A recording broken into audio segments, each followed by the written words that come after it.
মহাশূন্যে অবস্থিত নক্ষত্রগুলিকে রং, আকার, উজ্জ্বলতা এবং আচরণের উপর ভিত্তি করে কয়েকটি ভাগে ভাগ করা হয়। এদের মধ্যে কিছু নক্ষত্রে খুব দ্রুত পরিবর্তন ঘটে, আবার কিছু নক্ষত্র আছে যা ট্রিলিয়ন ট্রিলিয়ন বছর ধরে অপরিবর্তিত থেকে যায়।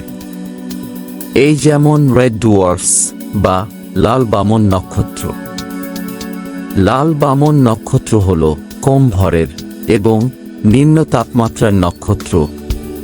নিম্ন তাপমাত্রা বলতে বোঝানো হয় অন্যান্য নক্ষত্রের তুলনায় এদের তাপমাত্রা বেশ কম। এই যেমন সূর্যের পৃষ্ঠের তাপমাত্রা প্রায় ৯৯০০ ডিগ্রি ফারেনহাইট বা ৫৫০০ ডিগ্রি সেলসিয়াস।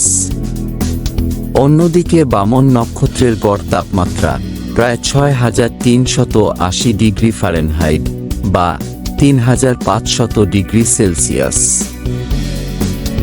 তাপমাত্রার উপর নির্ভর করে লাল দানবদের রঙের পরিবর্তন ঘটে। কুলেস্ট বা শীতল নক্ষত্রগুলির রং হয় লাল। তাপমাত্রা বাড়ার সাথে সাথে এরা প্রথমে কমলা, তারপর হলুদ, হলুদ থেকে সাদা এবং অবশেষে নীল হয়ে যায়। একটি লাল বামন নক্ষত্রের ভর সূর্যের ভরের ১০০০ ভাগের ১ ভাগ থেকে শুরু করে সর্বোচ্চ সূর্যের ভরের অর্ধেক হতে পারে। ভর কম হওয়ার ফলে এদের চাপ তুলনামূলকভাবে কম হয়ে থাকে এবং নক্ষত্রের কেন্দ্রে ফিউশন বিক্রিয়া দ্রুত না হয়ে ধীরে ধীরে সম্পন্ন হয়। এই কম তাপমাত্রা এবং ধীর গতির ফিউশন লাল বামনদের দীর্ঘ সময় ধরে বাঁচিয়ে রাখে। লাল বামন নক্ষত্র ফিউশন বিক্রিয়ার মাধ্যমে দক্ষতার সাথে হাইড্রোজেনকে পুড়িয়ে নিজেদের জ্বালানি উৎপন্ন করে। কনভেকশন বা পরিচালন পদ্ধতিতে ক্রমাগত কেন্দ্রে হাইড্রোজেন সরবরাহ করার মাধ্যমে লাল বামনরা তাদের অভ্যন্তরীণ কাঠামো পরিবর্তন না করে ট্রিলিয়ন ট্রিলিয়ন বছর ধরে জ্বলতে থাকে।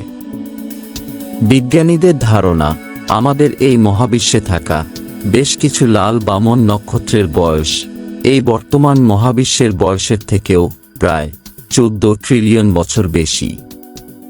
যদিও এদের ভর সূর্যের ভরের প্রায় ৩ ভাগের ১ ভাগ। লাল বামন নক্ষত্র যেহেতু অন্য সকল নক্ষত্রের চেয়ে বেশি সংখ্যায় জন্মায় এবং এরা দীর্ঘ সময়কাল পর্যন্ত বেঁচে থাকে, এই কারণে মহাবিশ্বে লাল বামনদের সংখ্যা সবচেয়ে বেশি।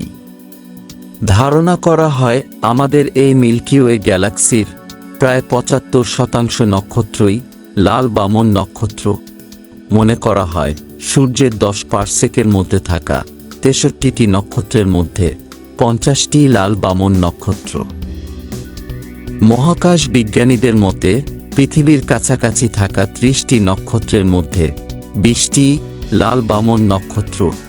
এই যেমন সূর্যের সবচেয়ে কাছের নক্ষত্র প্রক্সিমা সেন্টারি, এটি একটি লাল বামন নক্ষত্র।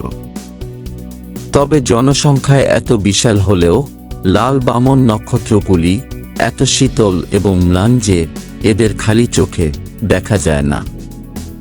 শক্তিশালী টেলিস্কোপ বা দূরবীন ছাড়া লাল বামন নক্ষত্র দেখা অসম্ভব।